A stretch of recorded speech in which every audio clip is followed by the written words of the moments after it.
Hello, welcome. All right, so get your names down.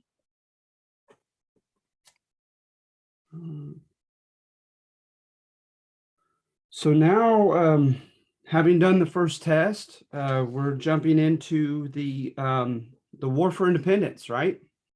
And so some people would call it a revolution, and some people merely call it a war for independence. With a revolution, right? To constitute a revolution, it should have brought about a social, political, and economic 180-degree turn. All right, and so that's hard to accomplish um, in and of itself, right? When you think of the government system being radically changed. Also, some people would even say the demographic, the type of people that are leading the government ought to radically change for political revolution. Economically, right?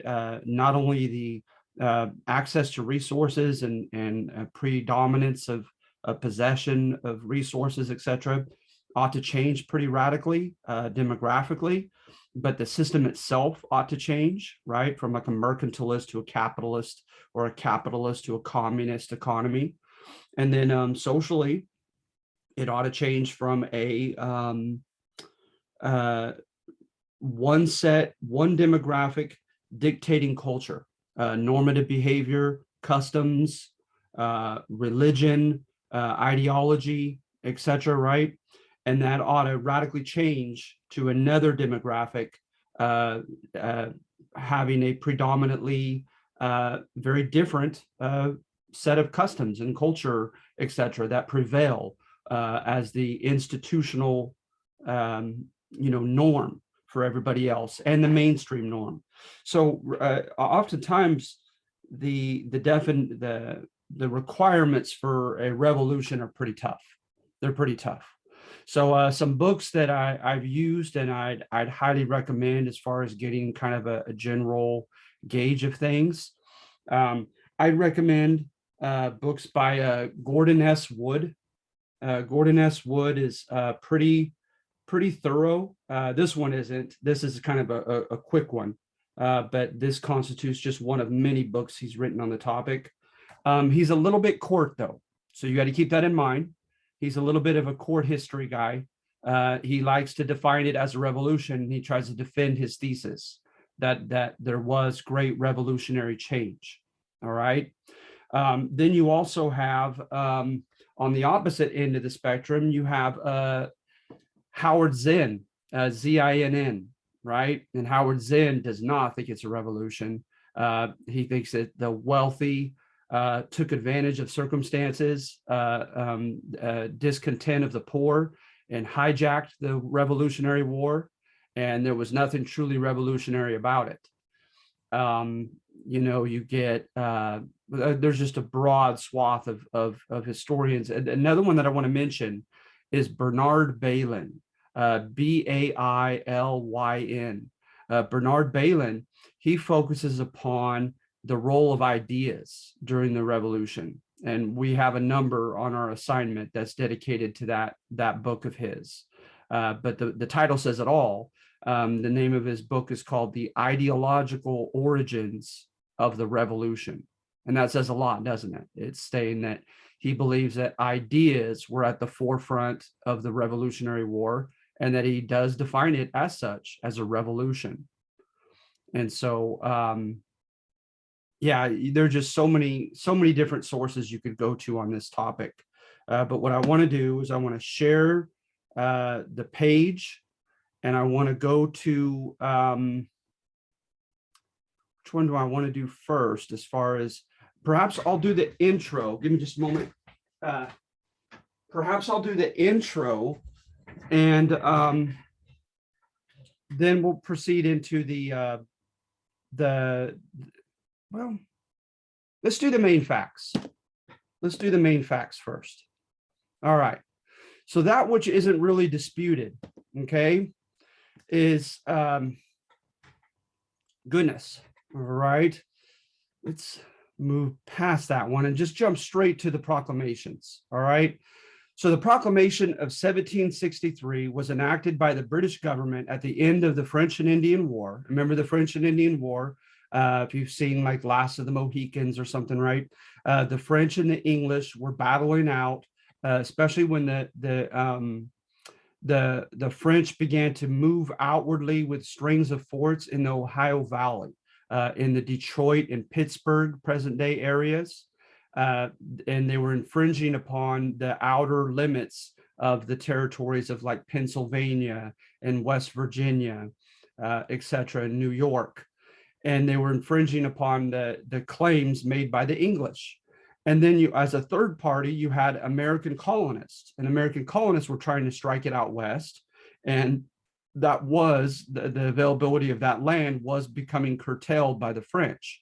So what the British contended was that they weren't fighting just for their own domination of North American continent, but that they were fighting for their American subjects as well, because they contended, for one, is the young George III contended that, you know, American subjects enjoyed more rights and privileges than subjects under any other crown, any other colonial power in the world. And then a lot of historians would agree with that, actually. And so hence, right, they contended that it is in our best interest that the British flag continue to fly over the American colonies rather than the French flag. And of course, they utilized fear of Catholicism, because France had not yet had its revolution, right? That was still just a few decades away. And so they were technically, nominally, officially Roman Catholic. And also some of the rights that they had accrued as English subjects, they arguably may not have enjoyed under France. So at any rate, when the war began, it was evident that the American colonies were not putting in their requested due, as far as number of men fighting, as far as resources, as far as tax revenue. And so that's going to become a sort of source of resentment amongst the Tories back in England. The Tories were the conservative party in Parliament, and a lot of the Tories were well represented, not only by getting a majority of seats often and being able to choose the prime minister in Parliament, but also in the Privy Council and the cabinet of King George III, because he himself was a Tory. And as opposed to the Whigs, WHIGS, and the Whigs were more liberal. They wanted the democratic evolution of the British Republic. Some of the Whigs actually stood up for the rights of the American colonists, contending that we were entitled to this and entitled to that as English subjects. And so at any rate, you have that going on. And you also have the ambiguity of our rights. You look at Maryland, you look at Virginia, you look at New England, Massachusetts Bay, you look at Plymouth. Many of the colonies received the specified content in their contract when they came here, that they shall enjoy the same rights of subjectship as if they had been born in England proper, as they would enjoy in England proper. And so you have differences of expectations. So, but in this case, right, the English Whigs or the English Tories back at home were saying, okay, they have the rights of Englishmen. Well, we're drafting Englishmen back here in England, and we're asking kindly the colonial assemblies to requisition certain numbers of men to fight for the crown, and none of them is meeting its requirements, its numbers. And so there was a sense of resentment. There was a guy named William Pitt, Pitt, and when he took over the war effort, he began somewhat conscripting American colonists, enforcing harsher penalties for violation of British protocol amongst the colonists. He cracked down on us during this French and Indian War, and became kind of a hated figure to a lot of the colonists. but he became kind of a hero to a lot of the Tories back at home, saying, good, put our American cousins in their place, make them carry their weight in this French and Indian War, or this 7 Years of War, both the name for the same war, just on different continents. So at any rate, so in 1763, by the end of the war, they said, well, you know what, Americans, you cannot cross the Appalachians. And remember, the Appalachians were, I should have had a picture here on here, but with the Appalachians, let's say like this, the end of our script here, were the East Coast. And of course, it would go almost at a 45-degree angle, right? Congruent with it, parallel with it, just like an inch in on a map, would be the Appalachian Mountains, right? And then almost equidistant from between the coast, like being the line of our names, and the Appalachians, being about equidistant, the opposite direction would be the Mississippi. So those were major markers. So the Mississippi was like the far western frontier for our country, and the Appalachians were the midpoint, in the middle of what was considered the frontier, right? And so when they closed the Appalachians, there was a sense of disillusionment, a sense of great outrage amongst the colonists, among them George Washington. And yes, George Washington had plans militarily to invest in land in the Ohio Valley, as a landflopper, so to speak, right? As a land speculator, to just purchase, obtain the land, wait for the value of it to rise, and then sell it for profit. But to a lot of Americans, he knew it was their life plans was to go and squat on that land and make a life of it, right? And make a plantation, a farm, and make a life right there on that land. So he was angry, and he spoke out vocally against it, saying that it was depriving American subjects, English subjects, of their right to what would later be called the American dream. All right. Then in 1764 was the Sugar Act. And so notice that one of the first things it did, it says customs officials have to return to their posts. See, the customs officials were like the highway patrolmen who would enforce the mercantilist laws known as the Navigation Acts that went through Parliament and from the Privy Council. And the Navigation Acts, they were pretty strict on paper. There was a list of enumerated or specifically stated goods. And those enumerated goods oftentimes were those in high demand, not necessarily, oftentimes they were considered luxury goods. So hence they weren't taxing heavily, essentials. But let's face it, America already at this time, long before we conclude that we were officially a consumer society by the 1920s in your next class, we already were a consumer-oriented society as colonies. So sugar, coffee, tea, cocoa, a lot of these luxury goods were in high demand, and the British put a tax on them, on these enumerated specified goods. And in addition to that, they're going to, certain products had to be sold through British merchant houses. And you see this when we get to George Washington and his frustration with this, that he had to give over his farm products to these hated British middlemen who decided what markets to sell his goods in, what price to sell them at. And then, of course, took a big bite out of the profits, right? A cut for themselves, and then gave Washington back what was left. And Washington made no bones about it. He wrote letters of complaint, just contending that his middlemen were not wise. They could have made wiser decisions to help everyone get a bigger cut of the deal of profits, had they used more business acumen in their decisions with markets and prices, etc. And so take a look at the Navigation Acts in the book.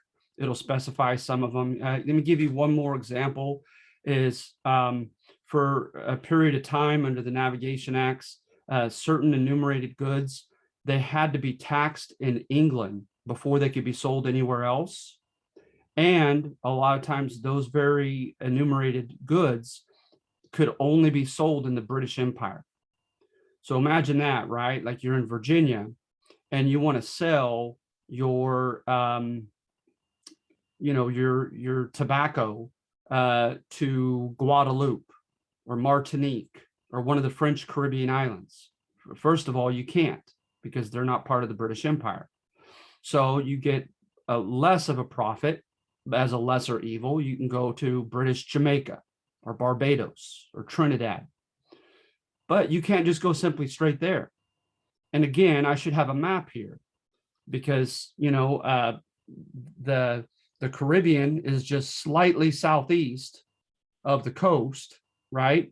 But instead, you're going to travel 3,000 miles across an ocean northeast up to the British Isles just to get a tax from the British, and then have to come back and use the North Atlantic current of coming down practically along the western coast of Africa to come all the way back down to the Caribbean.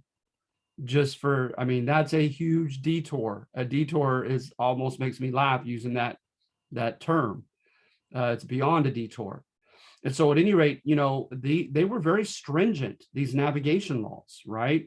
Economically. And so at this time, the customs officials who were to enforce these laws, now they had to return to their spots and do their jobs. Because according to Alan Brinkley, according to Paul Johnson in his American history book, they contend that the British did not enforce their mercantilist laws very faithfully at all. That oftentimes, right, absentee customs officials, first of all, being a customs official all the way in North America, that was not where it was at, so to speak, right? First of all, the big money makers were the sugar producing islands in the Caribbean, where you'd rather be. But also, if you have family and connections back in England proper, you don't want to leave England. You don't want to leave your country. So getting a job oftentimes in the Americas, in the Navy, as a customs official, was a low stepping stone position that you didn't plan to be in for long. So there was a sense of apathy and resentment, supposedly, amongst a lot of the customs officials. They didn't want to be where they wanted to be, and that's an age-old kind of, axiom, is oftentimes people that are miserable in their jobs and they want something bigger and better, they don't do their job very effectively. And so at any rate, they developed a reputation for not doing their job. And as you would imagine, a part of that entailed bribery, right? Oh, you don't have the proper British papers and it's not on a British ship, or you haven't been taxed yet by London or Liverpool. Well, what's in it for me to turn a blind eye and let you go straight to the Caribbean instead? And so they developed a reputation for taking bribes and so forth, and turning a blind eye as people, defied these navigation laws. And so now the British government began cracking down on its own Navy, saying you are going to do your job from here on out, right? And then what do you know? As you see here, in 1760, Philadelphia alone, 100,000 shillings worth of smuggled merchandise was confiscated. They're going to have another episode in which they're going to confiscate smuggled merchandise from Hancock, the guy famous for writing his name real largely, right? To this day, they say, "Can I have your Hancock, which is synonymous with your signature?" They wanted to make a lesson of him publicly. So at any rate, now you had to have official papers from merchants and ships. And then the Vice Admiralty Courts. The Vice Admiralty Courts, when you look at the primary sources, you look at the American propaganda during the War for Independence, they liken the Vice Admiralty Courts today to what we might think of as Guantanamo Bay in Cuba, that you are not going to have your civic rights, it literally was a naval or military court. And so By this time, especially by this time, Americans under English common law, right, rights are accrued under English common law incrementally through especially the courts as well as through the legislators at different levels, right? As they pass new laws, it's supposed to incorporate more rights and more opportunities for certain demographics. That's the beauty of the English Constitution, is that everything's supposed to happen smoothly without need for a revolution, and things can improve and democratize by way of judicial decisions and by way of new laws made organically as it just develops, right? And that's what the Whig Party was all about, was democratizing in that safe manner. So at any rate, you already had court cases in the colonies that granted American colonists the right to have a jury of peers of their own. So when those cases were decided, that under English common law, right, they said, hey, we've developed that right. It's ours now. It can't be taken back. And I'm sorry, at one point I had exact official names of cases, and I don't have them on me right now. But they would cite Benjamin Franklin was very adept and very thorough in finding exact court cases, right? And say, okay, by this case in this exact year, we won the right to have a trial by jury. And so now that seems to be a step backwards, right? Now they have to go to these vice admiralty courts, and the decision is made by these naval military guys, which is like I said today, I liken it to like Guantanamo Bay. And so, and then a general writ, right? Just a general grant was open, like a blank check, a warrant was given to the Navy to stop ships at will and to demand papers and to inspect their ships. So this was an infringement, right? Long before we had a Fourth Amendment to our independent Constitution, of the right to the privacy of our property and our stuff, right? Without probable cause. But of course, that's nowhere near intact on paper yet. But is there already a sense amongst Americans of having that inalienable right that should not be taken from them? We're going to get to that soon. So the enumerated goods was broadened, the list. So hides, iron, timber now were taxed by Parliament. And remember, we have no one in Parliament. We didn't elect anybody from Virginia, New York, etc., right, into Parliament back in England proper. New custom duties were put on foreign cloths, sugar, indigo, coffee, wine, right? And they said, okay, we'll cut you some slack. We'll cut the duty on molasses because that was a big money maker. And so they took less, but that did not mitigate the blow, it seems. 8 colonial assemblies petitioned the Parliament and citing economic injury done to them. And so revisionist historians look at this, right? And they say, hey, this isn't about liberties. They contend this is about the good old pocketbook, and that the British were infringing on our profits.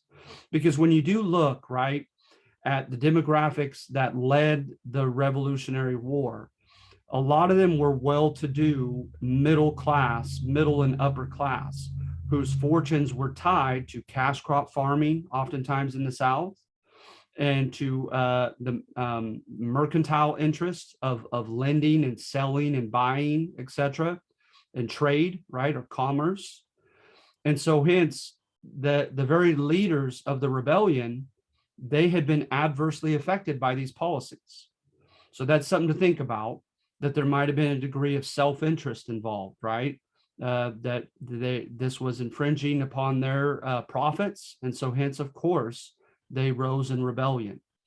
So let's see here, but I'll try to be fair to both sides, and we'll get into the ideas that were percolating at that time to suggest that it could have also been something a little bit more romantic than that, than simply self-interest as a motivation.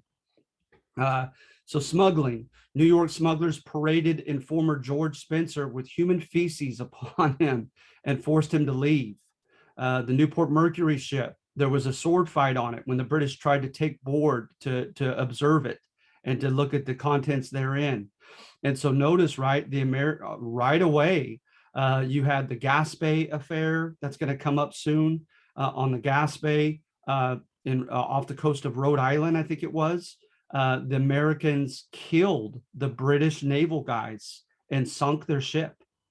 And so things get bloody quickly. The Americans highly contested this, infringing upon their privacy and on their ships, etc. Right. So, and that's another fun fact I think that enters into discourse worth having as well. Is, you find the phenomenon of people acquiring certain liberties and certain rights, right? And then there being kind of a shutdown of those rights by the colonial powers.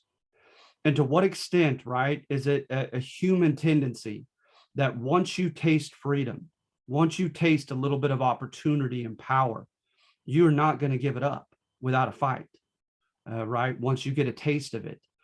So to what extent is that normal? What you see happening allegedly here in the American Revolutionary War. And of course, to what extent court historians try to contend that Americans are unique and of course they posit this in a positive light, that Americans are uniquely rebellious, that we are uniquely jealous of our rights. We're fearful of losing them, and we fight, tooth and claw to keep them more, a bit anomalously out of the ordinary, as opposed to other subjugated people in human history. So it's something to think about. And so at any rate, then you have the Currency Act. No colonial paper can be printed or issued in the colonies. And remember, this was oftentimes utilized in the legislators, in the colonial assemblies, on behalf of their poorer voters who found themselves indebted and owing money, crop failures, etc. That was kind of the quick way out, was to simply print more money, have an inflationary policy that'll bail them out. So now they can't do that either. So British Parliament is cracking down. Okay, Colonel Isaac Barr, he gave a speech in Parliament that is just very moving. He said basically, he told the Tories in Parliament, he says, you think that the Americans are spoiled and entitled, and that they have grown from they use the term like the breast, like a mother's breast, that they had been weaned from the breast of Mother England, right? And that their health, their prosperity was from becoming nurtured by Mother England. He says, but I assure you, they don't think that. They have the mindset that they have fought tooth and claw for their own land, for their own crops to grow, for their own products to be sold and bought, etc. And they feel as if they've done it themselves. And they do not feel as if they owe Mother England much at all. And he says, you feel they need to be put in their place. And he says, but I assure you, rather than humbling them, it's going to just anger them, and they're going to rebel, and you're going to have a rebellion on your hand. And I'm not doing his long speech justice, but it was a very prescient quote, like foreboding of the future, right? As far as the American reaction to this crackdown at the end of the French and Indian War. So the Virginia House of Burgesses, which was their elected assembly, they had a young 29-year-old named Patrick Henry, and he made a name for himself, right, by contending that, King Charles I tried to crack down on his subjects and take away rights that they had accrued. And look what happened to him. And of course, in the English Civil War, the parliamentary forces fought against him in the English Civil War of 1642 to 49. And he ended up not only losing, but being put on trial for treason against his country, and he was beheaded. And he says George III is heading in that direction. And supposedly someone said, hey, you're flirting with treason. You better shut up and sit down. But the point had already been made. And so he became this emboldening figure in the papers at this time as a young up and coming assemblyman who's going to use the Scottish Enlightenment rhetoric very effectively. With the Scottish Enlightenment, right? What they're going to use is they're going to use terms like, and I forget the exact origin of the word, like why they called it this, but like the name Robin, Robin, they use the term Robinocracy as one word. And they contended, right, that power and tyranny, right, they don't occur drastically and quickly. What happens is the government tries, and they had it set as like a set secret strategy, is they began taking rights and opportunities away very incrementally, one tiny step after another, so that it's gonna constitute a slippery slope, right? That, okay, today the British are just saying, okay, assemblies, you're accustomed to taxing yourselves. Now we're going to tax your tea, your coffee, etc., without your permission. And you have to remember that the tax itself was not burdensome. Oftentimes it was like a pence. It was a portion of a penny. It wasn't much economically. But to the Scottish Enlightenment, right, it's the principle of it. They're doing that today. What are they going to do tomorrow? And then you also had the fact that George III was making enemies back at home because he was buying off allies back at home. He was offering lands, titles, positions in his cabinet and government to people who were at once Whigs and then beginning to vote Tory back at home. And so that wasn't lost on some of the Scottish rebels. There were two gentlemen that were really big, and that their works were printed by Benjamin Franklin and some of our founding fathers. If you wanted to look up Gordon, Gordon, and Trenchard, Trenchard, they had something called Cato's Letters, Cato''S letters. And what they were doing is they were adhering to this Scottish libertarianism, right? Government, don't tread on me. Don't try to incrementally, slowly take away my rights and erode what opportunities I'd once had, right?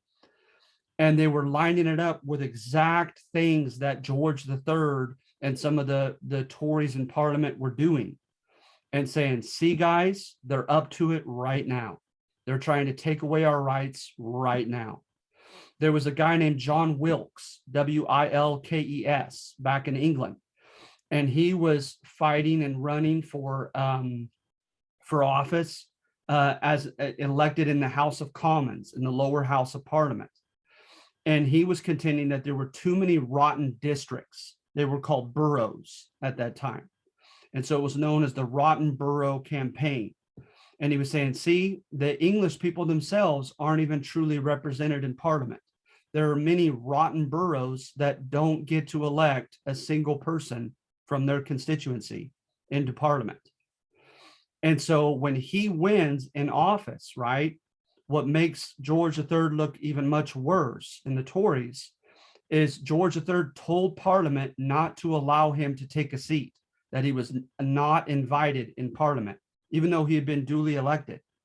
So they removed him from parliamentary office. And he began a campaign throughout the country, trying to get people to rise up for their rights, to be directly represented in Parliament. So George III had his handful with liberal and libertarian rebellion in England itself and in Scotland on the upper end of their island back at home. And there are direct ties between these works, these rebels, right, and our rebels here, especially amongst the intelligentsia, the guys who had the time and the means to read this stuff and then to print it either directly or to read it and summarize it in a shorter form and present it as propaganda to the fellow colonists. And so a lot of those intellectual middlemen, if you will, they would include like Benjamin Franklin, a guy named Dickinson. I always forget if it's John or James Dickinson. I'm sorry. But Franklin, Dickinson, John Adams, Thomas Jefferson, a guy named James Otis, Otis. So they were printing this stuff over here and apprising the American public of what was going on back in the English Isles and how the English people were not happy with the Tory party and with this young King George III. And to make matters worse, they say George III, as a young man, had a chip on his shoulder because he was from a new dynasty that was Germanic. And they literally, his grandfather, the first to sit on the throne of his family's dynasty, could not even speak English as the English king, spoke only German. And so then there was that sense of insecurity, you might say, that George III was carrying with him as well. So at any rate, look what the Rhode Island Assembly did. They got together and said that this Stamp Act that put a tax on all printed materials is unconstitutional, and they were not going to enforce it there in Rhode Island. So this is long before, Henry Thoreau and long after that, Martin Luther King are going to use the term nonviolent civil disobedience, but it's kind of that sort, right? Where they're saying that there are higher laws that a government has to, abide by. And when that government doesn't, we're going to defy the government in light of those rights and those laws that we're adhering to. So Massachusetts, right, was provoked because James Otis, he gave in to the Stamp Act, because at one point he's going to waver back and forth as a big, well-connected English subject, but judge and politician. He's going to submit and say, guys, we need to submit to the Stamp Act and pay our taxes, etc. And so he became an enemy to the public, and he's going to make a switch. He's going to make a 180 and become a founding father. But it had a galvanizing effect on him telling the people of Massachusetts to submit. And then Governor Hutchinson, the British governor, or he was actually the previous governor, but he was in charge of I don't recall, but he was in a powerful position. But at any rate, his name was Hutchinson, and he wrote a secret letter to Governor Bernard of Massachusetts, and he said, you need to make an example of the Massachusetts people, and if that means you need to infringe upon their rights momentarily in the short term for the long term peace and tranquility of the empire, then do so. Well, his letter was somehow found by Benjamin Franklin, and Benjamin Franklin gave it to the press. And this enraged the people throughout the colonies, right? Especially in Massachusetts, that the governor was being told to crack down on the Massachusetts people. And remember, Massachusetts had already claimed to have a unique charter, and that it did not dictate that their leaders of their joint stock company had to stay back in England itself, as was the case in many of the other charters. So they contended that they could make their own rules and have their own leadership in Massachusetts itself. And then you also have, let's face it, the role of religion in Massachusetts, right? Even as it was becoming increasingly secular by this time in the late 1700s, is that the role of religion, in some ways, it was very paradoxical. On the one hand, right, the Puritan leaders would say, we're the representatives of God here in Massachusetts. You must obey us or else. And they became tyrannical, right, at times. But at the same time, you look at, Anne Hutchinson and Roger Williams and these other rebellions against them. And you also had a long political culture of rebellion in the name of religion, right? Saying that you are not following God and that we have God's sanction to rebel against you. And so to me, it's fascinating. And not to mention in Massachusetts, they had a very commercialized economy. that was, of course, directly hit by these navigation acts. So their pocketbooks were especially hit in Massachusetts. But I find it fascinating because people have different ideas and interpretations as to why Massachusetts seemed to be at the forefront of the rebellion, right? And so you're going to get court historians who contend, oh, it was just a special culture in Massachusetts. You have some people say, oh, it's the demographic, right? They were bourgeois. They were people of the city who were doing well for themselves economically. And that the bourgeois class usually, it's kind of an historical reality that when you get people from the city begin to do well for themselves economically, it doesn't take long and they began gaining a sense of entitlement politically. And they want rights and privileges like everybody else, right? Because they're doing so comfortably and doing so well in their economic life. And then others contend, well, yeah, Massachusetts was hit the hardest because it was a commerce-oriented, it thrived and lived and died on trade and taxation. But whatever it is, I find it fascinating that you have quotes from George III, where he speaks to the House of Lords, and he says, guys, this rebellion, all we have to do is go to Massachusetts, find its ringleaders, publicly hang them, and the rest of the movement will die down. We'll frighten the rest of them into submission. And so, according to the English and the primary sources, they felt like the seedbed of this rebellion was found in the Boston area of Massachusetts. And I just find that fascinating because to this day, I was able to have one trip to Boston, and I feel like there is like almost a patriotic sense of pride in that area, in that country, of being right at the forefront in the center of the quote Revolutionary War. So then the assemblies, the elected assemblymen of 9 states met together and formed the Stamp Act Congress.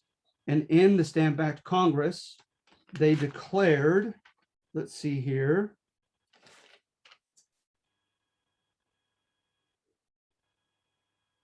inseparably essential to the freedom of a people.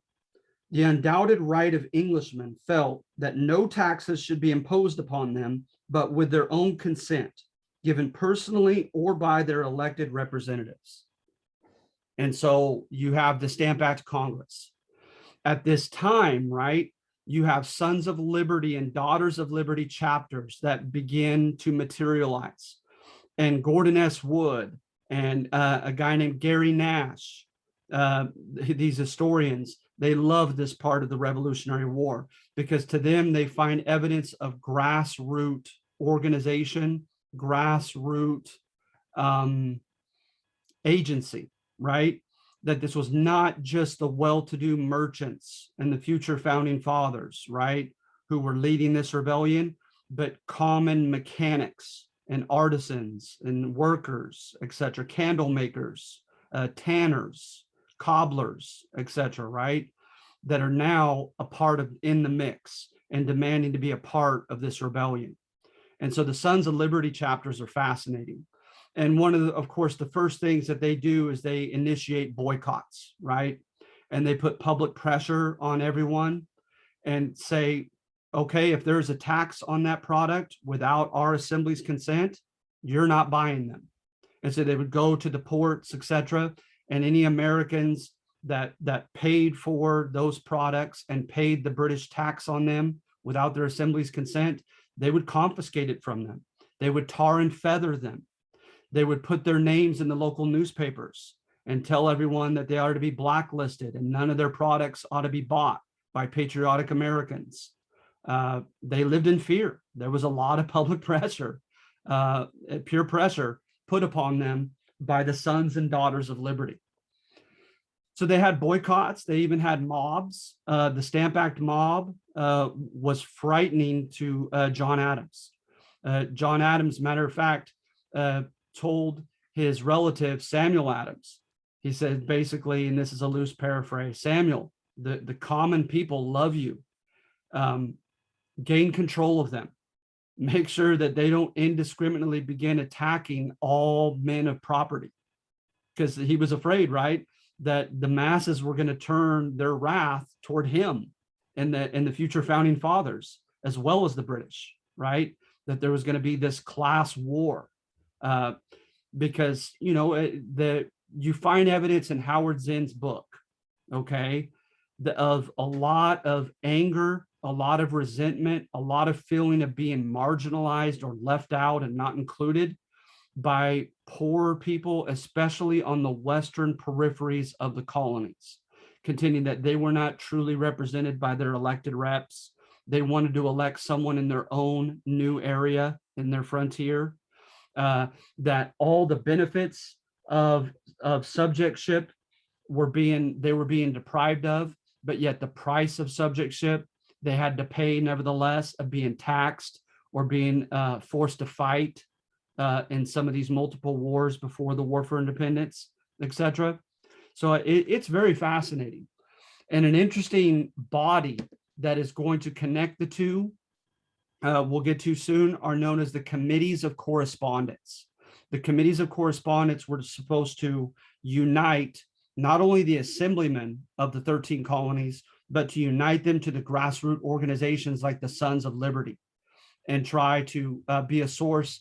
Ostensibly, what they said is that wherever one colony were being deprived of its rights, one area, they wanted to spread the news quickly and ensure cooperation from all of them, right?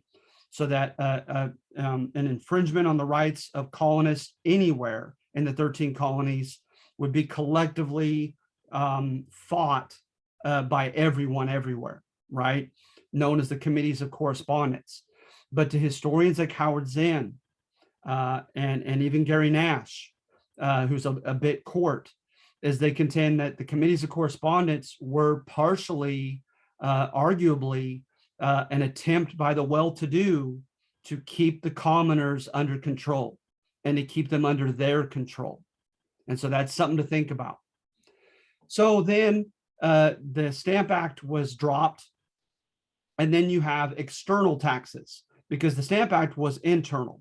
Papers, anything printed inside the colonies, that hit home economically more so than external taxes on the coast. So under Townsend, who was not much of a conservative Tory himself, he felt in the primary sources as if he could get away with these slight taxes that were on the coast. And of course, that wasn't the case. So lead, paint, tea, glass received a new tax without the Assembly's consent. Troops now are sent to the coastal cities, and this is going to lead to the Boston Massacre, etc. Right? And so, and you got to remember that too, is the Scottish Enlightenment, like Gordon and Trenchard that I mentioned. These guys are writing, and they're writing out like these historical scenarios. And they're saying, okay, watch out for the following things: taxes without your permission, right? Opportunities you had once had now taken away.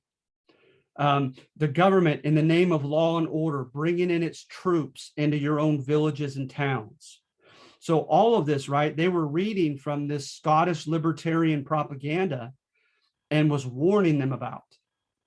And so, and I can't imagine, today, American, actual troops. Could you imagine them stationed in your suburban neighborhood, on your tanks on your street, etc., right? And so maybe I'm being hyperbolic, like deliberately exaggerating, but according to the primary sources, it's a little bit close to what the Americans felt when these British redcoats came into their cities and towns and just there to surveil them. So at any rate, the Vice Admiralty courts were moved from the coast to Philadelphia, Boston, and Charleston. And what do you know? Those are the main port cities. So what are they trying to do? To the Americans, it was clear. They're trying to make examples of smugglers in the midst of the very cities where they're doing it, to frighten Americans into compliance. Okay. So at any rate, that's when John Hancock's ship was captured. And Samuel Adams sent a circular to the colonies and basically telling them to pledge allegiance to one another, to form committees of correspondence, right? And to apprise one another of when something was going on in one colony. They would all become aware of it and react in concerted effort together, right? Well, now it's getting very confrontational because the Royal Council of Massachusetts demanded that the assembly rescind that circular, that circular was bordering on treason, right? And uniting against the crown. Well, they did a vote and they voted 92-17 to keep the circular. And so now they begin receiving ultimatums from the crown governor of Massachusetts, who begins threatening to shut down Massachusetts elected assembly, their voice, right? Their state level voice. So there was another boycott. The Daughters of Liberty of women were largely instrumental in this and making sure that Americans did not buy lead, paint, glass, tea, etc. that was taxed. Mob violence ensued again. And what do you know? The Massachusetts Assembly was dissolved and 2 regiments were brought over from colonized Ireland into Boston. So now things are really getting confrontational. They also issued the Mutiny Act. And under the Mutiny Act, right, you had to provide supplies to the troops. They could come to your front door and demand blankets, food, water, etc. And you had to oblige them. The New York Assembly voted no on this. And so the crown dissolved New York's elected assembly as well. So they repealed the Townshend Acts, but they kept one tax as a statement that they were still in control, and that was on tea. And I think you know where that's leading to, right? So then the Boston Massacre happened in 1770. This began as a fistfight between a colonial young man and a Boston-centered British redcoat soldier. They were fighting over a job at a rope making factory. And to the colonists, right, it was all he had. And to the British soldier, he wasn't getting paid well. It was notorious how awfully British soldiers were treated and how poorly they were paid, etc. So he was trying to moonlight and get another job. Well, the British soldier, because of his connections, got the job instead of the colonists. And the colonists got in a fist fight with him and got the better of him. He came back bloodied to his troops. They said, what happened? They realized what happened. They went after this young man. They chased after him. And there was a guy by the name of Preston who had a good reputation amongst the British troops as an officer for his fair treatment of American citizens. And so in order to save himself, the American ran himself to Preston for his defense, knowing that Preston would likely keep his own soldiers from beating him, the colonist, up. And as they were trying to sort out what had happened, they began shouting and cursing at one another. And, according to the sources, Preston was just trying everything he could to be a peacemaker as the presiding officer. And a crowd of colonists, you have that element of catharsis where there's all this tension and resentment, and now it's finding itself an outlet in this heated dispute. So American colonists come and they began throwing rocks and snowballs and saying awful things to the British soldiers, not even knowing what was going on. And so to this day, no one knows. Preston contended to his dying breath that he never gave the order, but his men fired into the crowd and they killed 5 people. And that's where you have, right, Samuel Adams has his famous depiction that you could barely see here on the bottom right of the screen, the Boston Massacre of Americans shot and killed in cold blood by their colonial masters. So pamphlets take off at this time, right? And you got to remember, pamphlets were a much more palatable format for Americans to imbibe ideas, because the average American, right, did not have the time that John Dickinson, James Otis, Sam Adams, Thomas Paine, John Adams had to read a 300-page book written in England or France, etc. Right? But what they could do is they could write on average anywhere from 18 to about 35 pages, a palatable pamphlet written in very common parlance for the average educated American to be able to read and understand, right? These pamphlets supposedly became very, very influential in turning the tide and getting Americans to be able to take that final step in being able to rebel against the British government in good conscience, right? And of course, arguably the most famous was Thomas Paine's Common Sense. And in it, right, he uses iconoclasm, right? Like I think of like South Park, being willing to just smash everything that society holds sacred and make fun of it. That's what he does with a lot of the essential elements of the British government. He says basically, what is a king anyway? He says a king was the first caveman who was able to use his club over the head of other people, and by naked aggression, get people to observe his dominance. Then, oftentimes, what is this idea of inherited kingship? How many times has a great man had a son and grandson, etc., who were fools and knew nothing about ruling and were incompetent just because they happened to share the blood of the first thug who took control? So he goes against the idea of monarchy. He goes against the idea of an inherited monarchy, right? And then he also says the British are insecure because they know they need us more than we need them, right? He says, look in the natural universe, look at astronomy. He says, when you have satellite, planets, etc., the host planet does not need the satellite planets the way the satellite planets need it. And he says the British knows that it's reversed. Look at the tiny island of England. Look at what they're able to produce and not able to produce. And look at our great continent here on North America. They need us more than we need them. And they know it. And they're frantically fighting to keep us. And they're trying to use tradition and other elements to fool us and convince us that we need them. So his Common Sense pamphlet was evidently pretty influential. It sold a lot of copies, et cetera, et cetera. But the ideas of Scottish libertarianism that I've already mentioned, that man cannot be trusted with power.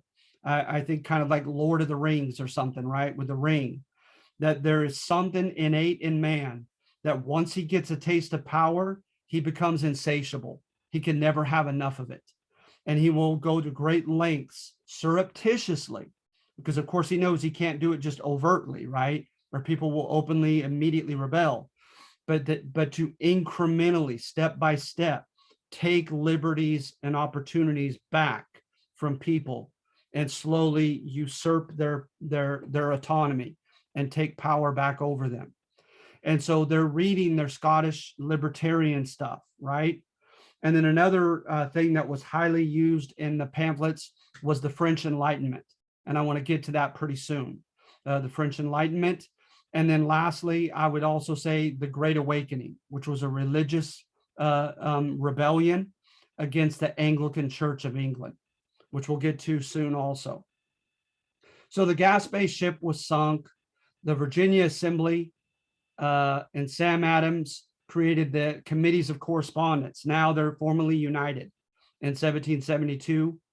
Then in 1773, to add insult to injury on tax tea, the English East India Company was given a monopoly to trade tea. Only they could trade tea to the American colonies.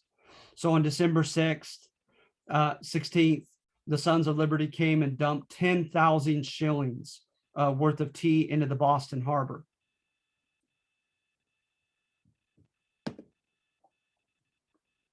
So now at this time, the British institute the coercive acts.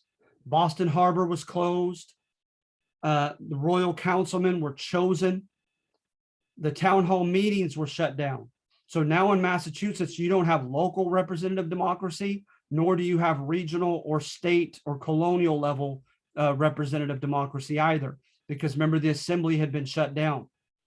So now by this time, right, the assemblies began to meet in secret and contend that they still are the true representative bodies of their colonies.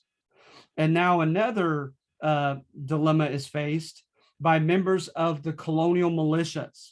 The governors are giving ultimatums now to their elected assemblies and to bow down to British authority, or else to work in isolation and work as kind of an underground entity, right? And so they're telling their militiamen, either you're staying loyal to the royal governors and crown and British government, or you're expelled from our state militia. So George Washington and others made the decision to leave the Virginia state militia, and they began to meet on their own. And of course, they boasted that they would be ready at a minute's notice to defend the rights of the assemblies and of the colonial people. And they developed the term Minutemen. So now the Minutemen are going to comprise a possibly, insurrectionary military force that is going to form the nucleus of the Continental Army that's going to actually fight against the British. Okay. So at any rate, vice admiralty courts were sent overseas. This was even scarier than in the actual cities. So now it's like your fellow colonists will never see you again if you get tried for smuggling or violation of the Navigation Acts. They'd send you across the sea. And extraterritoriality. Now the colonists had no jurisdiction over the British officials. If they tried the British officials for some breach of protocol, the British were to be tried by their own back overseas. And the notion was they were just going to get a slap on the hand. And so there'd be no accountability of British officials. And then at the same time as a slap in the face, the Quebec Act granted increased citizenship rights to French Canadians in Canada. And that was seen as a slap in the face to us. So September of 74, the First Continental Congress met. That's when Benjamin Franklin prophetically said, the die is cast, right? We've already thrown the dice into the air. Now only the future is gonna demonstrate what happens. So they had Enlightenment notions articulated, opposition philosophers, especially in Scotland, notions of Christianity and ties to classical antiquity are going to be used in our rationale in fighting against the British. So then the Minutemen were seen to be training in Boston, outside the Boston area in Concord, and also to be accumulating weapons. So the British military was given the ultimatum by Hutchinson and the other figures back in Parliament to go and arrest these Minutemen, confiscate their weaponry. On their way to Concord, they were met at the famous Lexington Green outside of Boston, and there was a motley group. I say motley group, they didn't have uniforms. There was like a 14-year-old boy and a 64-year-old man side by side. And supposedly the British official said, move out of the way, clear the way for the British military. And when they didn't, he said, for Christ's sake, put down your weapons. And then at that point, someone shot. And it's known as a shot heard around the world because no one evidently knows who fired the first shot. But the British fired into them and killed about 13 of them. Went to Concord, made some arrests, confiscated some weapons, and on their way back to Boston were heavily fired upon by sniping fire from the Minutemen. And Paul Revere gave his famous ride to warn them there in Concord. It wasn't just Paul Revere, but there was a doctor and a young boy courting a young girl late at night who he asked to help him out as well. And so they got the message to Concord to get one of the Adams, I can't remember if it was Samuel or John, out of Concord and to avoid capture just minutes before it would have happened. And yeah, and so at that time, the Continental Congress met for a second time in May of 1775, and they devised a Continental Army, put George Washington at the head of it, gave one last olive branch petition to George III, asking him to keep Parliament in check and to be mindful of our rights as subjects. And yeah, then at that point, there was no turning back. So, you know, some of these ideas that are percolating. First of all, let's go to, I'm going to stop sharing this, and I'm going to go to the assignment itself. All right. All right. So let's see here. So notice what I consider to be context, no matter what interpretation you have. Because remember, you're going to choose to select facts, then you're going to interpret those facts in your own way, and you're going to present them in such a way that represents your worldview and how you interpret whatever happened in the past. So history writing is pretty subjective, right? Depending on what you think is instrumental as far as causation. But nevertheless, despite all the disagreements on the War for Independence, war/revolution, these are some of the things that seem to be universally considered relevant to the Revolutionary War or the War for Independence. Is one, demographics.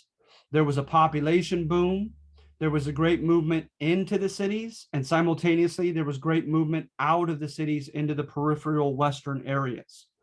And so the British had just won the French and Indian War, and now they're dealing with this demographic explosion.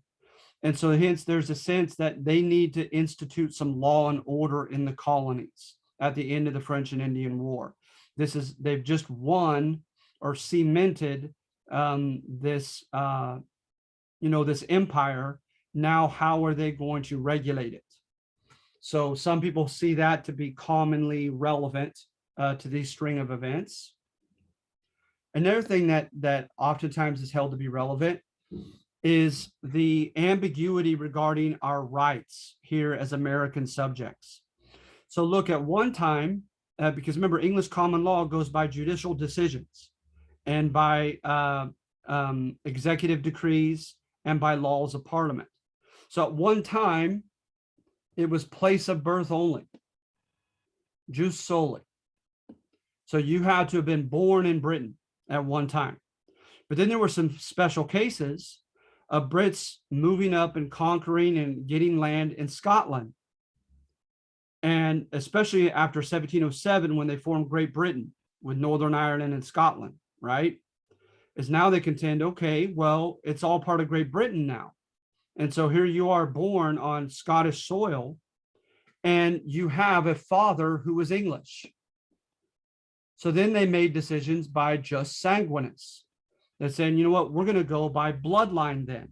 And as long as you are of an English bloodline, and especially if you're born in British realms anyway, that aren't necessarily England, but under British flag, then you are to be entitled to the rights of subjectship.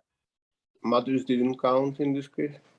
No, matter of fact, they're going to have cases. Oh gosh, Carolee, I don't recall as far as is with mothers. I'm sorry. What I can recommend, if I have it here, I don't want to waste too much time looking for it, but I have a book. Goodness, if I could find, that's not it. Shoot. I have a book here somewhere. Oh, here it is. Bear with me, okay?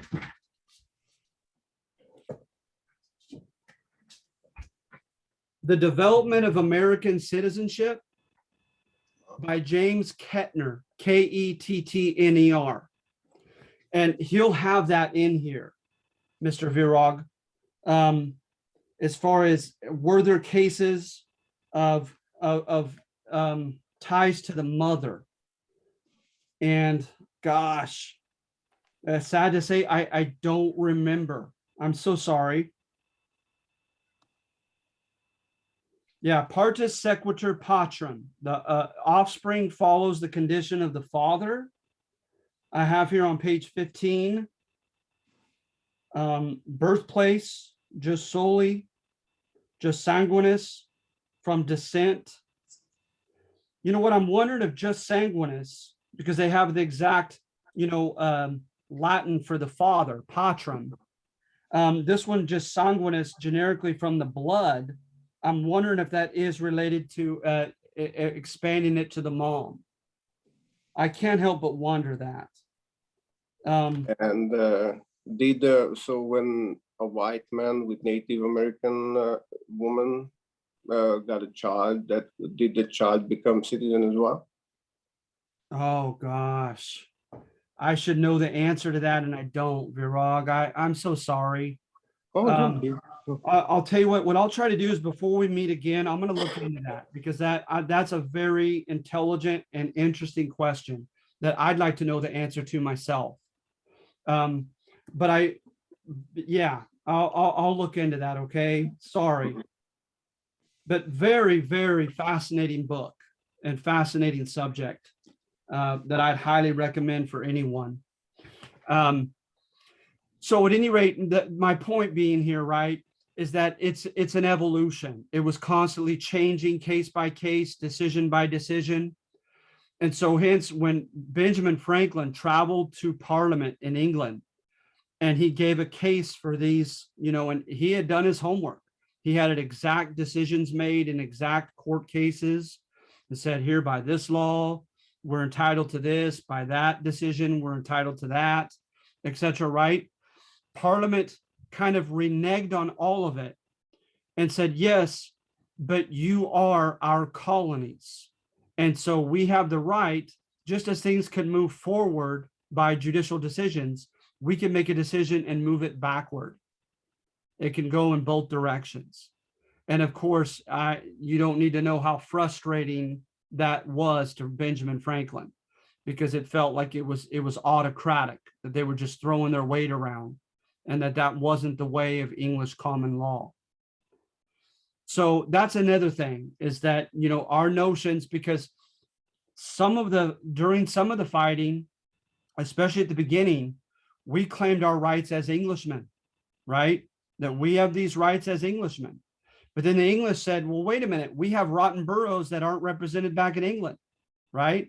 We have people that pay taxes without consent here in England.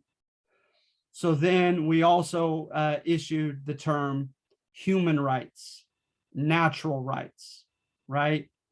And that is much more solid, because a natural right is something that you are entitled to by birth, by virtue of being a human being. So the government doesn't give or bestow it upon you as a gift by its own generosity. A government owes you that right, right?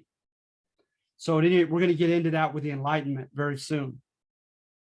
So at any rate, that's another factor that I hold to be, I subjectively think is relevant to this war, is the ambiguity involved with citizenship rights. Okay. And then also the stresses of the French and Indian War, the stresses of people moving along into the frontier and making petitions against their own assemblies and their own councils. These are issues that the British government had to take on. Couldn't turn a blind eye toward. All right.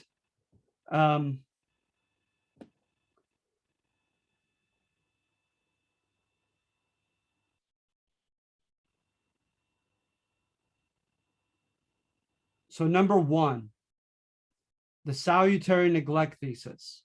I would make the argument, this is the British view, is that they did not adhere to the mercantilist restrictions. They didn't enforce them very effectively here. Look for evidence of assemblies gaining power after power on number one. Look for us flouting, defying the navigation laws, and number one, and becoming enriched by it.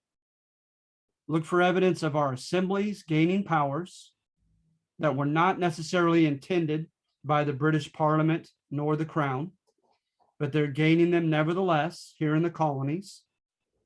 And look for evidence of us doing what we please economically and beginning to do very well for ourselves. So it's likened to a son or daughter who has a strict father, but the father has these strict restrictions on the son and daughter that he is never around to enforce. He's always has bigger, more important business to tend to. So the son or daughter begins to do as he or she pleases and becomes self-sufficient. And then when the son or daughter, self-sufficient, 19 years old, doing well for himself, herself, dad comes back and says, hey, you weren't supposed to have done this. Your assemblies aren't supposed to have these powers. You're not supposed, you're supposed to be paying taxes on this and that and using British middlemen with your trade, et cetera, et cetera. Now I'm back home and I'm going to enforce the rules.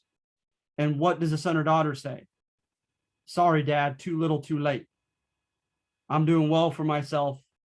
All these years I've been doing well. I've made it up on my own. I'm not about to abide by your strict rules now. So that is known as the salutary neglect thesis, that we were neglected by England, but it had a healthy or salutary effect on us. And so that hence we fought to keep a good thing going, that it wasn't a revolution. It was more practical than that. We were simply fighting to maintain the autonomy and the economic prosperity that we had attained to. We were just simply fighting to perpetuate those. So from what I understand, this interpretation to our independence is popular back in England proper. Spoiled, ungrateful children in the Americas, right? Number two, as you see here in the title, is court history. Remember, tied to court history is the notion of American exceptionalism, that we are a special, unique nation. Well, what does a not so special nation fight for? Profit, power, resources, coveting this or coveting that materially. There's nothing romantic about that, right? So we differentiate ourselves in the history books and say we fought for ideas. We fought for lofty principles. That's what motivated us. All right. So fighting for both is not really a thing within historians that no, ideas and economic gains. Good, Mr. Virag. Honestly, I could not agree more with that question. The two are not mutually exclusive.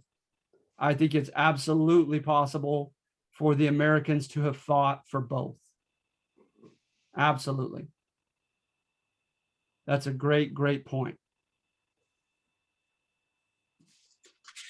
All right. And so some of these ideas, right, that were percolating in the mid to late 1700s. Let's take a look at some of those ideas.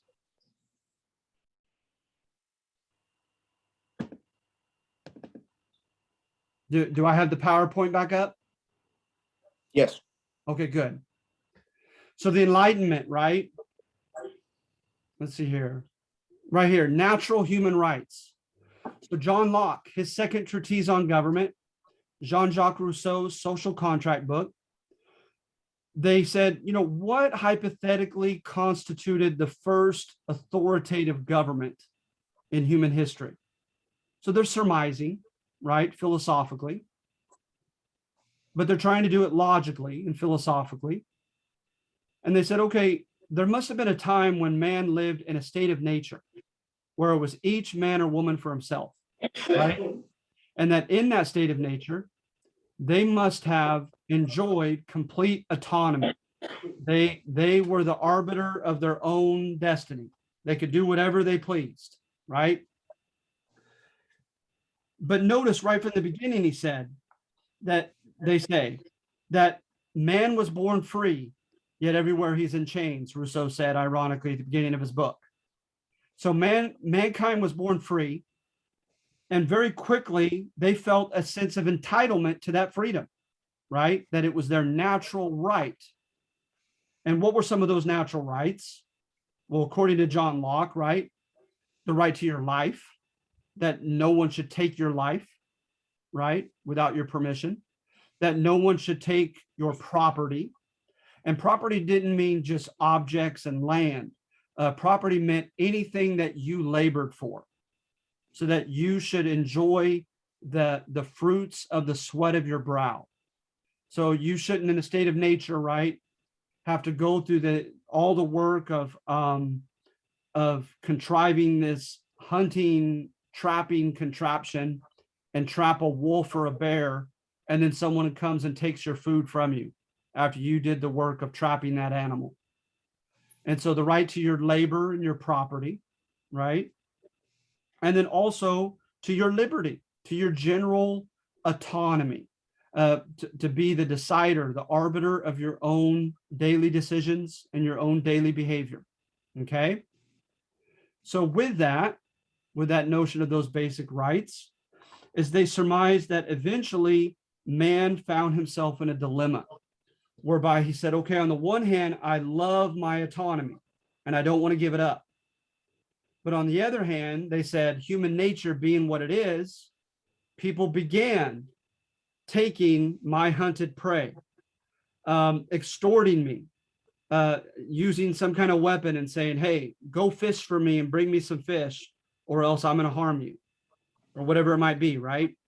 So people began infringing on the autonomy of other people in a natural state of freedom. That will inevitably happen, humans being who they are. So then eventually it will become so bad, this infringement on other people's autonomy will become so bad that they surmised in the first government, philosophically, right, that they're educated guess to this, is that the first government, they said, you know what? The government will be a necessary evil. It'll be a compromise.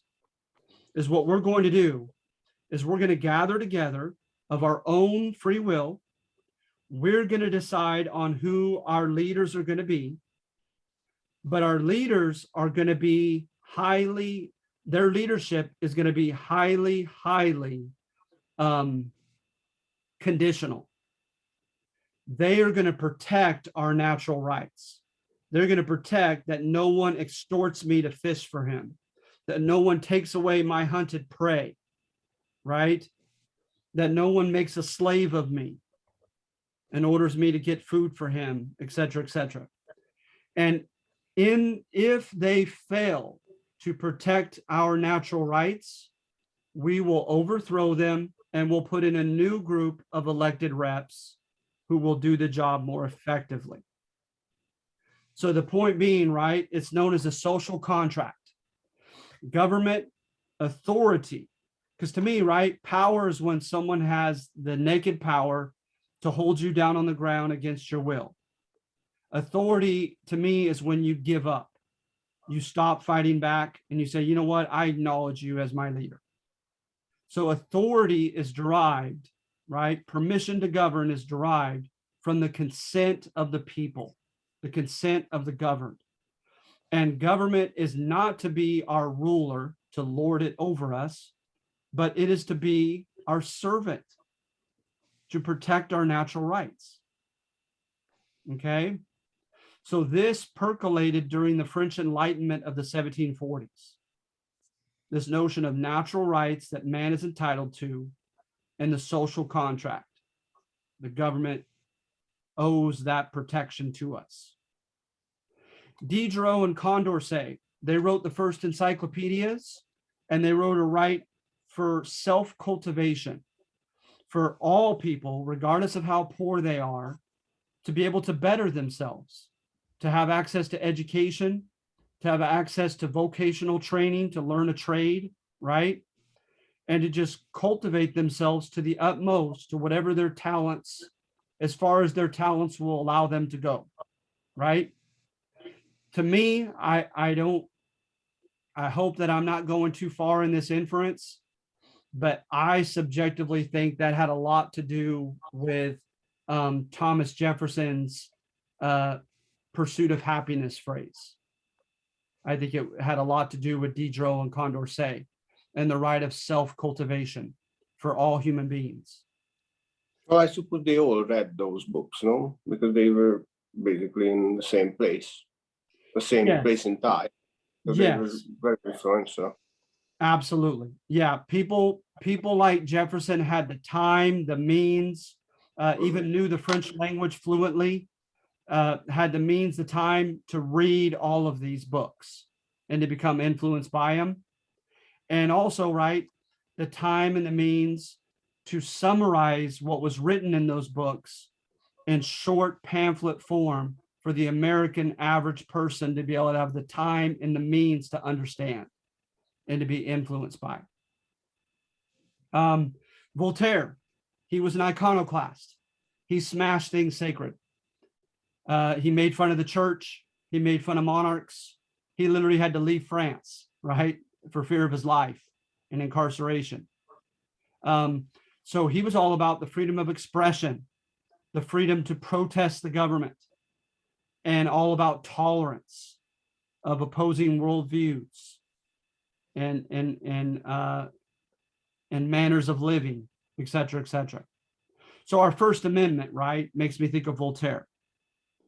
Beccaria wrote about the rights of people who are suspected of committing a crime. And you see a lot of his stuff in our Bill of Rights. The right to have a trial by jury of your own peers and a speedy trial. The right to counter-examine your hostile witnesses, to be represented by an attorney yourself, regardless of who you are, et cetera, et cetera. The right to not have your stuff confiscated and your privacy infringed upon without just cause, et cetera. Adam Smith wrote about the right of all people to be able to engage in whatever economic ventures they can without British navigation laws stifling them. So having a free, laissez-faire government, let it be economy. So Adam Smith's Wealth and Poverty of Nations and the notions of it percolated toward the late 1700s. Mary Wollstonecraft wrote about the rights of women, although that's largely going to be ignored, sadly, for a while. And in the French Revolution, everything to the Enlightenment, right, was against the Ancien regime. Everything before the Age of Enlightenment, where there was inequity, right, unfairness in land ownership and access to resources and economic opportunities, where there was just blind allegiance to authority, and you just did as you were told and believed everything you were told by authoritative figures. This was the antithesis, the opposite of what the Enlightenment stood for.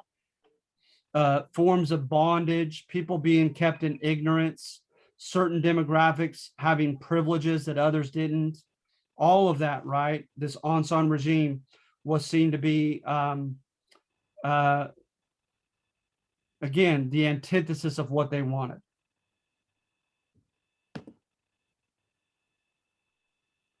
And then we talked about the Scottish Enlightenment.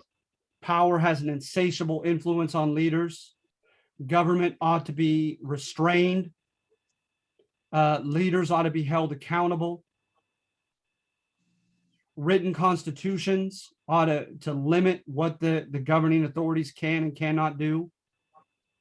Separations of branches, so like Montesquieu's Spirit of the Laws book, having checks and balances, right? Power should be kept small, decentralized, and localized. The people ought to always keep themselves armed with a jealously guarded militia. And tyranny comes by small increments.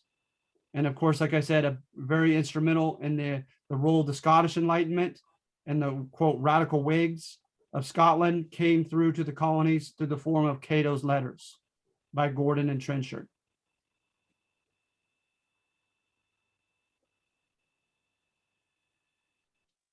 But then also references to classic Rome. You have, in Plutarch's Makers of Rome, you have anti-models in the form of tyrants, greedy for power, greedy for money, right? Violations of written constitutions. So then you had your heroes and people like Cicero and Tacitus, who were not power hungry, who put what was best for the republic ahead of their own private interests, who were abstemious and refusing to accept bribes, and had civic virtue. So that was seen as more of a model in the Scottish and French Enlightenments. All right, civic virtue. And then you had the Great Awakening, and it called for conditional deference, right? Conditional deference. That as a Christian, you were to show deference, to know your place and bow down to authority only when that authority was obeying God's precepts and laws and God's Bible. So hence, when they were not, you have the right to righteously rebel against the authorities. And I find that to be a fascinating subject in Christianity. You have verses, right? Like in, like I said, I had a lot of religious instruction going to a Catholic college. I think it's like Romans and Thessalonians. They say that the powers that be are made by God and to abide by them and not rebel. But then you have in the book of Acts, the first Christians being told by the Roman authorities not to spread the gospel. And St. Peter tells the Roman authorities, if I must choose between obeying you, man, and obeying God, I'm going to obey God instead. And they went ahead and got arrested and eventually martyred for illegally spreading the gospel against Roman laws. And so I find that to be a fascinating subject. Then the clergy are going to split. Some of of course, the Anglican clergy, right? And 9 of the 13 colonies, the Anglican clergy, of course, abided by the Romans and Thessalonian school of thought and stuff, and said, hey, the English authorities are the powers that be. Don't rebelling against them is rebelling against God's order itself. But a lot of the other denominations, the Congregationalists, the Presbyterians, the Methodists, the Baptists, they said, no, the Anglican leaders have swayed from God's will. They've become parasites, secular, power-driven. They've lost God's favor. And so it's actually your righteous act and obligation to rebel against this corrupt, ungodly regime and fight as good patriots. And again, to me, that's a book in and of itself, that subject. All right. So going back to the assignment, on number 2, it says those ideas that we just covered were imbibed by the intelligentsia, those of the founding fathers who were well-to-do and educated enough to have the time and leisure to read these books and works and take these works in and then put them out in the form of propaganda in palatable form for the average person to have the time and the intellectual capacity to understand. And so when all was said and done, according to Bernard Bailyn's book, even the average person had become enlightened and was fighting for such principles. You see there at the end. With the highest colonial literacy rate in the world and, quote, dummied down versions of enlightened and Whig ideas present in many pamphlets, plays, articles, and even popular expressions muttered in taverns, Bailyn finds it easy to believe that even the common colonists became enlightened, concerning human rights. Such ideas, contends Balin, make America special, and the nation was born from widespread credence in them.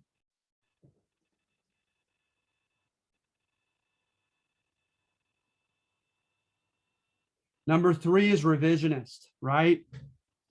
You're going to see a selfish, ambitious side to George Washington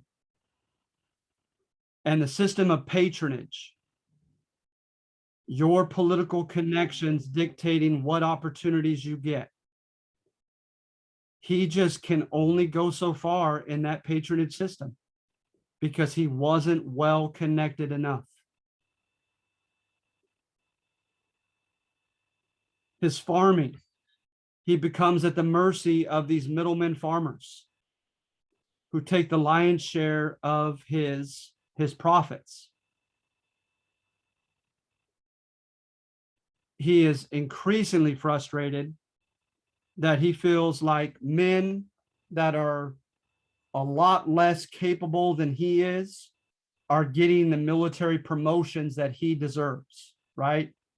Merely because of their connections and family name. So number 3, Joseph Ellis's biography on George Washington.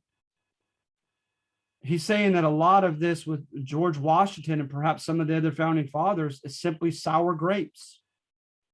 That had George Washington received the promotions he wanted, he coveted in the military, had he been able to profit from his farm produce the way he expected to, that he may not have ever rebelled.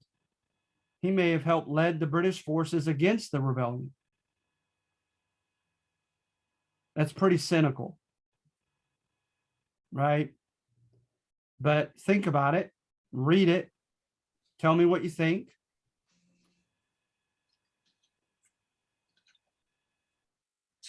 Mr. Virag, you have something to share? Well, no, I was just so I read this yesterday, and no, I just had thoughts about the whole thing because there are a lot of reasons, but it sounds like that pretty much all of them are an action can be the reason together.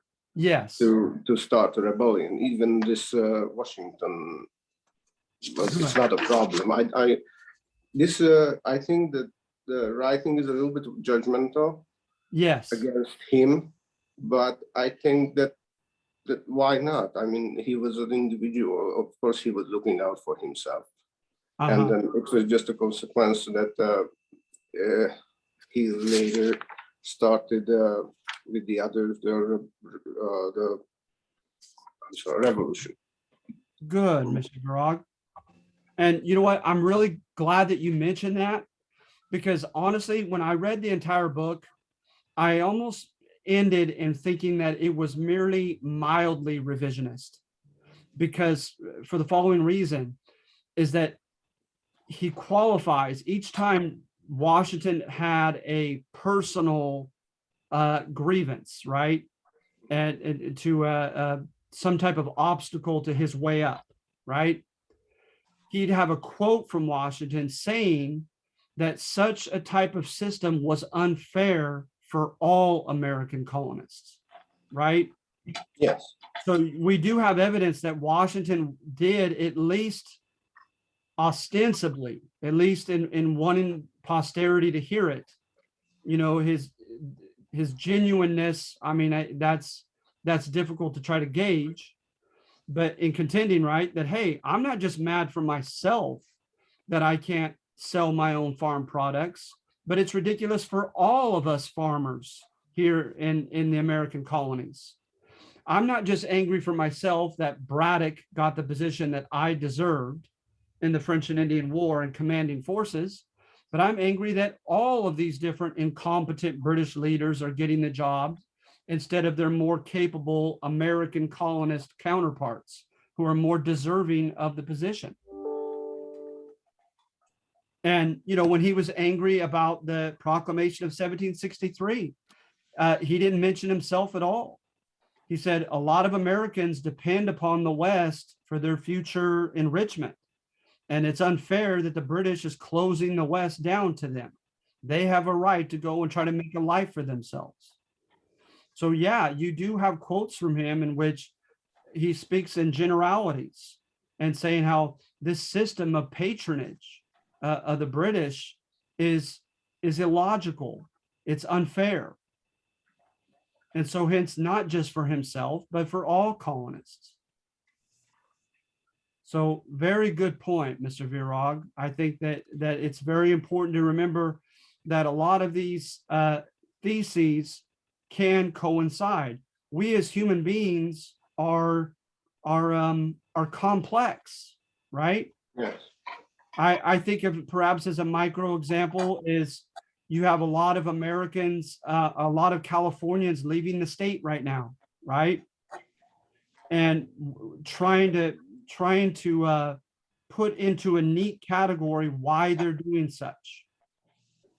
Okay, you're being affected by this or that, affected to COVID or the governor's policies, the price of things, the price of property, inflation, et cetera, et cetera. And I would imagine each individual has a broad array of reasons, right? That focus upon the pocketbook, but also upon some form of idealism and something more emotional. Okay, so good. I'm really glad you mentioned that because I think that is fair to say.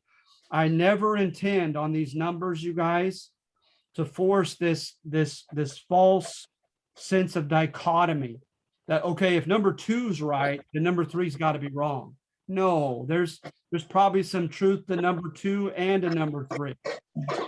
Number two probably goes a little too far in this direction, but so does number three perhaps go a little too far in that direction. And that's a part of this format for my class is I absolutely want you to think for yourselves and to use this as kind of a buffet, if you will, and say, okay, I believe there's a little bit of merit right precisely here in this number, but also some merit on the very next number in this part of the argument as well, et cetera, et cetera. All right. And then if number three were mildly revisionist, number four is almost harshly revisionist, right? Number four contends that the founding fathers had their own demographics, self-interest in mind all along for themselves. They were jealous or they were envious of the British, somewhat in the inner circles like George Washington, but not quite. So hence they stood much to gain by getting the British out, right? Yeah, you're an elected assemblyman time after time, but it'd be even a higher position to be a royally picked governor or to be a hand-picked councilman of the upper branch, right? You have certain opportunities, but it'd be nice to be so highly ranked that you could be granted a monopoly in sugar or tea, like some of the highest ranking Brits. So you stand something to gain by kicking the British out, but you also stand much to lose because you are time and again elected as the colonial rep in the House Assembly. You have a fortune that you've made through trade, through commercial farming, etc. And so hence you have also an anomalous education in many cases that the average colonist has no access to. And so hence you also have a sense of a very separate identity, very separate tastes and culture and value system, very separate interest from the common, hoi polloi, the commoners that you're representing. And you see the hoi polloi oscillate between complete apathy and perhaps apathy because they think that life is going to stink for them no matter who rules over them, even if the British are kicked out, that their colonial assemblymen are just as indifferent toward their plight as the British are, right? from apathy to outrage in the form of mob violence, right? And in that mob violence, you as a well-to-do aristocratic American colonist are afraid that they're going to turn their wrath toward you as well as the British, right? So what do you do in a very cunning fashion? You convince them that the source of all of their problems is the British. You use the British as a convenient scapegoat for all of their misery. Then you promise them just enough to keep them fighting for and with you, promising them that in your new independent government, you're going to have certain natural rights that everyone will be entitled to. And then when they become mutinous, like in the case of the Pennsylvania Army and the New Jersey Army, you use a combination of the carrot and the stick. You try to bribe them with a carrot by telling them, hey, we'll offer you lands, we'll offer you money, right? Stipends and lands for your military service. Then when that doesn't work, and that more or less worked with Pennsylvania mutiny. They kind of bribed them into quitting the mutiny. But with New Jersey, right? They said, we're going to get your ringleaders together and we're going to publicly execute them in front of the rest of the army. George Washington didn't mess around. In his biography, there's a case of a young Nathaniel Greene who walked with a limp, was kind of physically infirm, was young looking, and kind of awkward, but who was brilliant in military strategy. So Washington put him over men that were older than he was, manlier, stronger than he was, etc., and they didn't like it. So at the Battle of Brooklyn Heights, his men panicked and they began leaving their trenched position. And he jumped in front of them and said, no, men, you must not leave.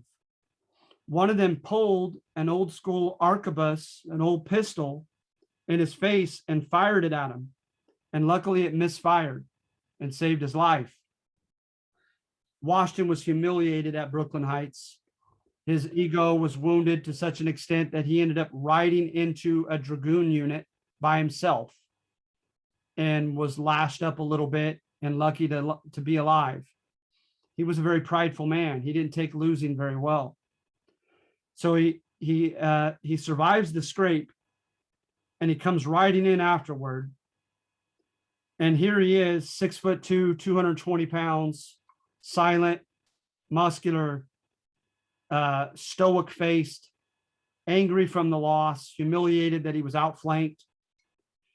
He jumps off his horse and immediately, when the men were gathered together, asks Nathaniel Greene, where is he? And Nathaniel Greene said, oh, no, sir, it's not necessary. He said, I said, where is he? He says, oh, well, he's right here. Washington grabs him by the queue of the hair and puts him down on his knees and puts a pistol to his head. And Nathaniel Greene begged for his life, saying it wasn't necessary to do such. Washington shoves his face to the ground and said, very well, but the next time there'll be no mercy, and gets back on his horse and rides off like Clint Eastwood. And that's the kind of stuff you have. You have elements like that in the Revolutionary War, where Howard Zinn contends that the American colonial rebel leadership had to desperately use a combination of the carrot and the stick to keep people fighting.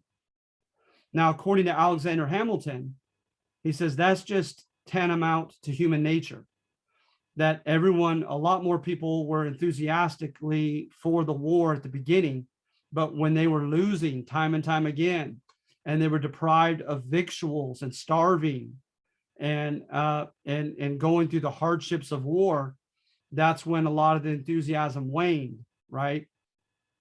But to Howard Zinn, he thinks it's evidence of apathy from the general people, that they never saw this war as their own, that they saw their ambitious leaders having their own agenda and wanting to basically manipulate and use them as common soldiers for their own ambitions. So pretty cynical thesis. But that's Howard Zinn's thesis of the war. So clearly to Howard Zinn, this was not a revolution.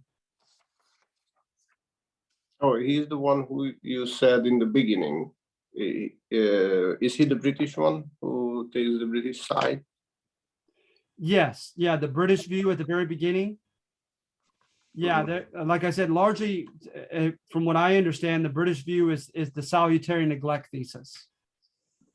That the Americans, by and large, were doing very well for themselves. They were not mistreated. They were not being oppressed, but just the opposite.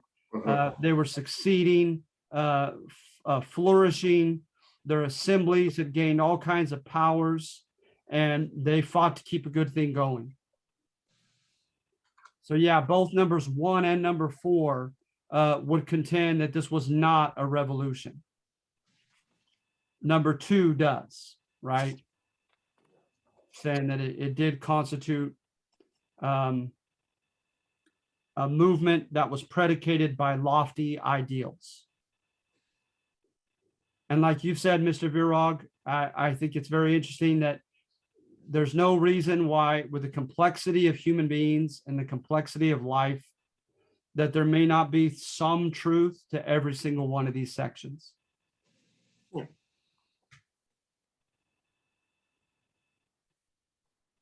Simultaneously.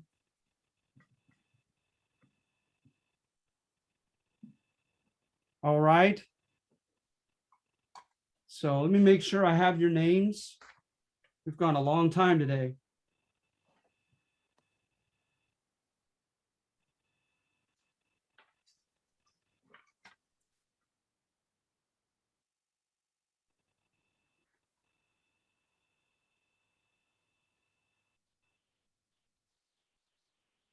There is one person who wrote he had to go at some point in the chat. Well, what I was going to do was I try to balance, and I don't mean it vindictively at all. But what I try to do is everyone that was here at the beginning is going to get at least 5 points. But I'm seeing who's still here after 2 hours, and I'm going to make sure that you get a few more than that. I feel like that's only fair.